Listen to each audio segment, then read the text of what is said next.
राजधानी जयपुर में अल सुबह एक के बाद तीन झटके भूकंप के महसूस किए गए। लोगों में दहशत है। क्या कुछ रहा, भूकंप का केंद्र कहाँ रहा और ये भूकंप किस तरह का रहा भूकंप, ये जानकारी के लिए हमारे साथ मौसम विभाग के निदेशक राधेश्याम शर्मा जी हमारे साथ मौजूद है।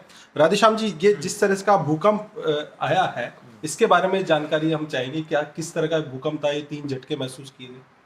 देखिए, आज 21 जुलाई को जयपुर और आसपास के क्षेत्रों में पहला जो भूकंप है वो 4.4 रिक्टर स्केल पर तीव्रता का दर्ज हुआ है। और क्षेत्रवार यदि देखें तो ये जयपुर अजमेर रोड की तरफ जयपुर शहर के एकदम करीब में रिकॉर्ड हुआ है और ये सुबह करीब 4:09 पे हुआ है और सतह से इसकी जो गहराई डेप्थ जो है वो 10 किलोमीटर दर्ज हुई है। इस मध्यम दर्जे के भूकंप के बाद लगातार आप देखेंगे तो तीन और बैक टू बैक यूँ कह सकते हैं आफ्टर शॉक जो है वो दर्ज हुए हैं, जिनकी तीव्रता 4 से कम रही है। दूसरा जो झटका दर्ज हुआ है वो 3.1 तीव्रता का रहा है, जो 4:22 पे रिकॉर्ड हुआ है, ये भी उसी के आसपास रहा है। इसके बाद जो तीसरा जो झटका है वो 3.4 की तीव्रता का और सबसे लास्ट जो है वो और कम तीव्रता का है, जो 2.5 की मैग्नीट्यूड रिक्टर स्केल पे इसका जो है वो दर्ज किया गया है। अब यदि बात करें कि इसके तीव्रता की, तो पहला जो भूकंप दर्ज हुआ है वो जरूर मध्यम तीव्रता का रहा है, चूंकि 4 की तीव्रता से ज़्यादा रहा है, लेकिन इसके बाद के जो भी आफ्टर शॉक है वो 4 से कम है, तो इसमें बहुत ज़्यादा डैमेज एक्सपेक्टेड नहीं। तीव्रता का वो क्या पैमाना है जहां पर नुकसान होने की आशंका रहती है, क्योंकि ये 4.4 जिस तरह से बताया जा रहा है?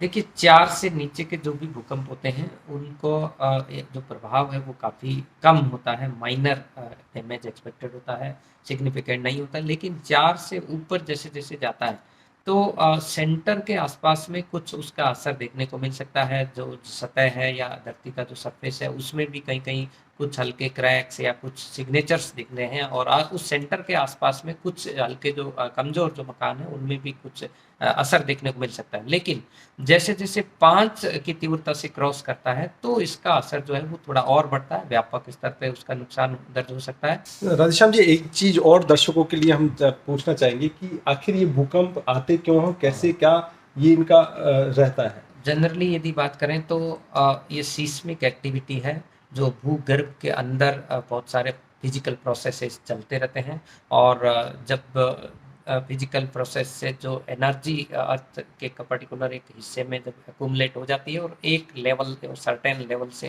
क्रॉस जब एनर्जी कर जाती है तो वो जो है वो सडनली एक हिस्से से रिलीज होती है और उसी एरिया के आसपास में जो है वो भूकंप आता है। अब डिपेंड करता है कि क्या फिजिकल प्रोसेसेज अर्थ के नीचे चल रहे हैं और कितनी एनर्जी वहाँ से रिलीज हो रही है, तो उस पर डिपेंड करता है कि उसका मैग्नीट्यूड या तीव्रता कितना। एक सवाल सबके रहता है कि क्या भूकंप को के पूर्वानुमान लगाया जा सकता है, कि क्या उसका प्रिकॉशन किया जा सकता है, ऐसा संभव है? देखिए, अभी तक यदि देखें तो ऐसी कोई फुल फ्लेश्ड टेक्निक नहीं है जिसकी हेल्प से भूकंप का पूर्वानुमान किया जा सके, क्योंकि ऐसा कोई ऑब्जर्वेशनल नेटवर्क या अर्थ के नीचे जो है वो डिफरेंट पैरामीटर्स को नियमित या रेगुलर स्केल पे नहीं मेजर कर सकते हैं और साइंटिफिकली ऐसी कोई टेक्निक अभी तक डेवलप नहीं है जिसके द्वारा फोरकास्ट किया जा सके। हाँ, ऑब्जर्वेशनल नेटवर्क जो है वो भारत सरकार का जो नेशनल सिस्मोलॉजिकल सेंटर है, जो मिनिस्ट्री ऑफ अर्थ साइंस के अंडर में आता है, तो इसके अलग अलग लोकेशन पे ऑब्जर्वेशनल सेंसर्स लगे हुए हैं ऑटोमेटेड मोड में।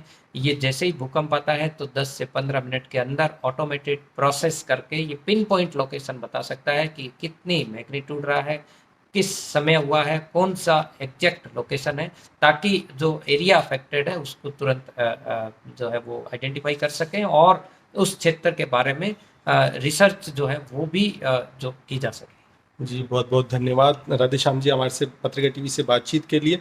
ऐसे ही तमाम अपडेट और जानकारी के लिए देखते रहिए पत्रिका टीवी और यूट्यूब चैनल पर, पत्रिका के यूट्यूब और फेसबुक पर भी लगातार अपडेट आपको मिलता रहेगा। धन्यवाद।